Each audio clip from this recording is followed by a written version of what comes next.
حافظ صاحب ہم اصلی مدعے پر آئیں گے اس سے پہلے آپ سے یہ سمجھنا چاہتے ہیں کہ بھارت میں کس سمپردائے کو ماننے والے مسلمانوں کی سنکھیا زیادہ ہے یا مسلمانوں میں کون کون سے سمپردائے ہیں اور بھارت کے نظریے سے اسے کیسے سمجھا جایا جا سکتا ہے؟ دیکھیے ایسا ہے کہ ہندوستان کے اندر مسلمان جو ہیں وہ تقریباً سرکاری آنکڑوں کے انوسار تقریباً 16% سے زیادہ ہے، اور اس میں حنفی مسلمانوں کی اکثریت ہے، بہومت ہے۔ اور حنفیوں میں بھی دیوبندی اور بریلوی دو سیکٹ ہیں جو کہ بنیادی طور پہ ایک دوسرے سے کیا ہیں الگ ہیں، لیکن یہ کہ مانیتائیں جو ہیں بہت سی ملی ہوئی ہیں۔ دونوں امام ابو حنیفہ کو مانتے ہیں، دونوں کے اندر یہ خوبی کی بات ہے۔ دوسری بات جو ہے وہ یہ ہے کہ شیعہ مسلمان اس کے علاوہ ہیں۔ پھر اس کے علاوہ ہمیں یہ نہیں بھولنا چاہیے کہ اس طرح سے مسلمان جو ہیں وہ بڑی سنکھیا میں دوسرے سمپردائے جیسے بہرا ہیں، کھوجا ہیں، یہ بھی پائے جاتے ہیں۔ اور ہندوستان جو ہے اس معاملے میں دنیا کا دوسرا بڑا ملک ہے جس کے اندر کے انڈونیشیا کے بعد مسلمانوں کی آبادی پائی جاتی ہے۔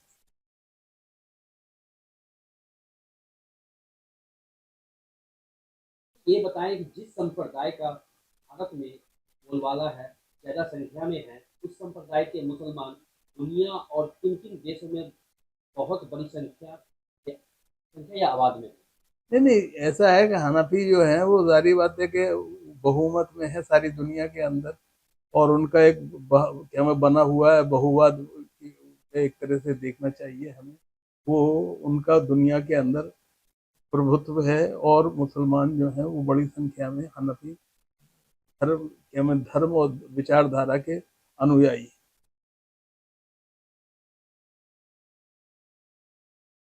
ہم اپنے اصلی مدعے پر پہنچتے ہیں اس سے پہلے ایک سوال جس کا آپ آپ سے ذکر کرنا چاہتے ہیں، حنفی مسلمان کو کیسے سمجھ سکتے ہیں اور اس سمپردائے میں صوفیہ کی کیا اہمیت؟ ایسا ہے کہ صوفی جو ہیں وہ عام طور پہ امام ابو حنیفہ جو ہیں وہ خود صوفی بات کے قائل ہیں، اور آپ دیکھیں تو بغداد جو ہے وہ امام ابو حنیفہ کا بھی سرگرمیوں کا مرکز رہا ہے، اور ساتھ میں گتیودی جو ہیں صوفی گتیودی جو ہیں وہ بھی ان کا کیندر رہا ہے، اور دونوں کے اندر کوئی ایسا متبھید نہیں پایا جاتا ہے۔ یاد رکھیے کہ شریعت اور طریقت دونوں ایک دوسرے سے الگ نہیں ہیں، بلکہ دونوں ایک دوسرے سے ملے ہوئے ہیں اور ایک دوسرے سے ہاتھ جوڑے ہوئے ہیں۔ اب سوال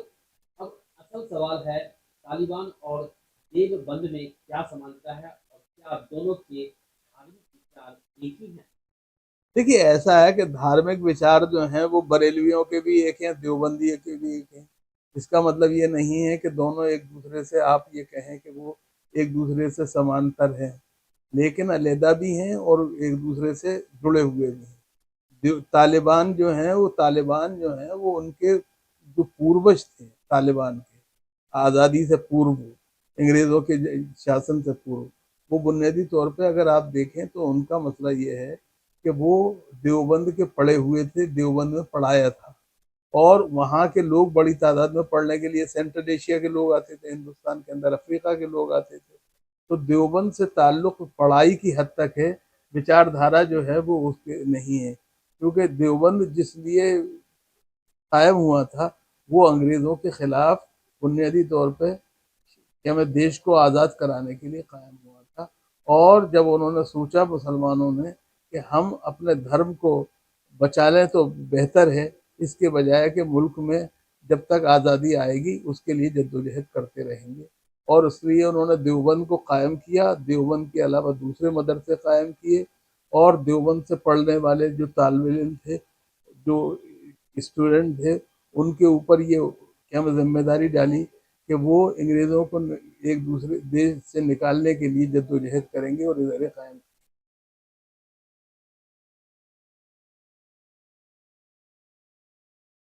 آپ کہہ رہے ہیں کہ دونوں کے دھارمک وچار ایک ہی ہیں، دونوں حنفی مسلمان ہیں، تو آخر ایسا کیا ہوا کہ طالبان سے بات کا راستہ اپنایا؟ اور جب دیوبند کی ہی دھارمک وچار دھارا سماویشی ہے تو پھر طالبان اس اثر سے کیوں دور ہے؟ देवबंद की विचारधारा में तालिबानी बनने की भी गुंजाइश है, या तालिबान विचारधारा का पालन नहीं करते? देखिए, मेरा अपना ये मानना है कि देवबंद जो है वो उसकी विचारधारा जो है वो क्या मैं एक दूसरे से कौन सी है, वो समता वाली है, समानता वाली है। उसके अंदर जो है वो बुनियादी तौर पे तालिबान से उसको कुछ लेना देना नहीं है। तालिबान का जो आतंकी रवैया है उसके खिलाफ है। और मिसाल के तौर पे औरतों की तालीम के बारे में देवबंद के जो ख्यालात हैं वो तालिबान से पूरी तरह नहीं मिलते हैं, हमें ये मानना चाहिए। इसी तरह देवबंद ने जब कंधार हाईजैक हुआ था तो याद होगा कि देवबंद में रमज़ान का महीना था, तरावी के अंदर दुआएं होती थी और देवबंद के लोगों ने क्या अपने असर रसूख को इस्तेमाल किया था अटल बिहारी वाजपेयी जो हमारे वजीर आज़म थे उस ज़माने में, उनके कहने से, और उन वहाँ के लोगों को इस बात पे मनवाया था कि किसी तरह से कि हमें हिंदुस्तानियों को कोई नुकसान नहीं होना चाहिए जो जहाज़ के अंदर कैद कर दिए गए।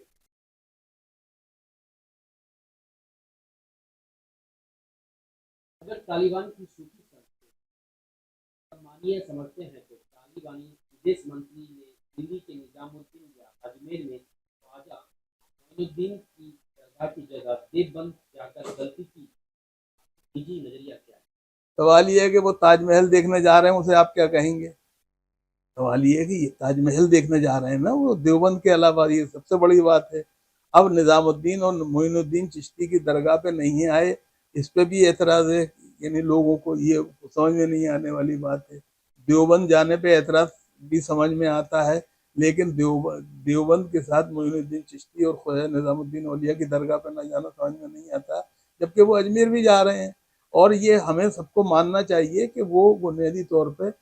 जो देवबंद का स्कूल है उसके मानने वाले जो हैं, उसके जो कायम करने वाले हैं, उसके जो चलाने वाले हैं, वो बुनियादी तौर पे चिश्तिया साबरिया सिलसिले के अनुयायी हैं, तसव्वुफ में, सूफीवाद में। और इसी तरह से क्या मैं देवबंद के क्या मैं अफगानिस्तान में भी है, लेकिन अफगानिस्तान में उस तरह नहीं है जैसे हमारे यहाँ होना चाहिए। और हिंदुस्तान जो है आप उससे क्या मैं दूसरों का मुकाबला ना करें तो बेहतर है, ये बेहतर है। अगर मेरे इतने सवाल हैं इस पे अगर राउंड एक साथ बात करें, हम शब्दों में क्या बोलें? कम शब्दों में वो बोलूँगा ये कि बुनियादी तौर पे भारत सरकार ने उनको पूरी इजाज़त दी है और भारत सरकार ने सोच समझ के इजाज़त दी होगी देवबंद जाने की। और भारत सरकार जो है उसे ये सोचना चाहिए कि वो किस तरह का क्या मैं अपने राजदूत को भेजकर किस तरह की राजनीति करना चाहते हैं। हमें बुनियादी तौर पे हमें अफगानिस्तान का साथ देना चाहिए, मैं इसके खिलाफ नहीं हूँ, लेकिन बुनियादी तौर पे कुछ चीज़ें हमें माननी चाहिए, मनवानी चाहिए। मिसाल के तौर पे औरतों की तालीम जो है और औरतों के रोज़गार के बारे में एक तरह से हमारा स्पष्ट दृष्टिकोण होना चाहिए और वो उसके खिलाफ हमें नहीं जाना चाहिए, चाहे तालिबान से हमारे ताल्लुकात अच्छे हों या बुरे हों। हमें पाकिस्तान और अफगानिस्तान के बीच में झगड़े में नहीं पड़ना चाहिए, इसलिए कि पाकिस्तान और अफगानिस्तान जो हैं वो एक दूसरे से मिल भी सकते हैं और हमें इन सिलसिले में कोई वो नहीं होना चाहिए, क्योंकि हमें ये नहीं भूलना चाहिए कि रूस के खिलाफ जो इस्तेमाल किया गया अमेरिका के ज़रिए वो हमें इन्हीं लोगों को इस्तेमाल किया गया था और हमें इस सिलसिले में थोड़ा सा वो करना चाहिए। दूसरी बात ये समझना चाहिए कि तालिबान जो हैं वो बुनियादी तौर पे कोई स्टूडेंट नहीं है, यानी तालिबान का मतलब स्टूडेंट नहीं है। बुनियादी तौर पे ये वो लोग हैं जो कि मदरसों में पढ़ते थे और एक तरह से क्या में जो क्या में मदरसों में पढ़ने वाले बच्चों को इकट्ठा करके एक तरह से बनाया गया। और ये ख्याल रखिए कि इन्होंने रूस को नहीं हराया था और रूस के समर्थकों को नहीं हराया था, बल्कि इन्होंने बुनियादी तौर पे जो हराया था वो हराया था बुनियादी तौर पे इस्लाम के मानने वालों को, सिबकतुल्लाह मुजद्दिदी और बुरहानुद्दीन रब्बानी और गुलबदीन हिकमत यार को, जो कि बुनियादी तौर पे एक तरह से इनके पूरी तरह से इनसे सहमत नहीं थे और इनकी तरह आतंकी नहीं।